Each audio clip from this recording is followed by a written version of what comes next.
মুখে রুচি নেই, একদম কিচ্ছু খেতে ইচ্ছা করছে না। একবার এইভাবে লাউ পাতার বড়া ভেজে ভাত দিয়ে খেয়ে দেখুন, মুখে রুচি কেন, মুখ একদম সেরে যাবে। মনে হবে যেন গরম গরম ভাতে যদি এরকম একটু লাউ পাতার বড়া পেতাম, আর কিছু লাগবে না। কোনো খাটনি নেই, কোনো ঝামেলা নেই। 1 কাপ মুসুরির ডাল আগের দিন রাত্রিরে ভিজিয়ে রাখুন, তারপরে মিক্সিতে বেটে নিন, তারপরে 2 চামচ চালের গুঁড়ো, একটু পেঁয়াজ কুচি, কাঁচা লঙ্কা কুচি, স্বাদ মতো নুন হলুদ দিয়ে, একটু পরিমাণ মতন কালো জিরে দিয়ে, কচি কচি লাউ পাতাগুলোর মধ্যে পুরটা ভরে কড়াইয়ে সাদা তেল দিয়ে হালকা আছে লাল লাল করে ভেজে গরম গরম ভাতে খেয়ে দেখুন।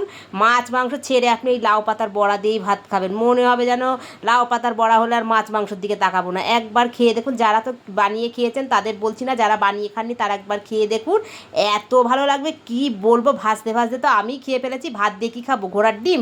যাই হোক, এই কটা তো বাঁচিয়ে কুচিয়ে রেখেছি, ভাত দিয়ে খাবো। ভাত দিয়ে খাওয়ার আগে আরেকটা মনে বলছে যে একটু কামড়ে খেয়ে দেখি। এই দেখুন এত স্বাদ, কী বলো, শুধু শুধু চলে যাবেন না, অবশ্যই লাইক ফলোটা করে যাবেন।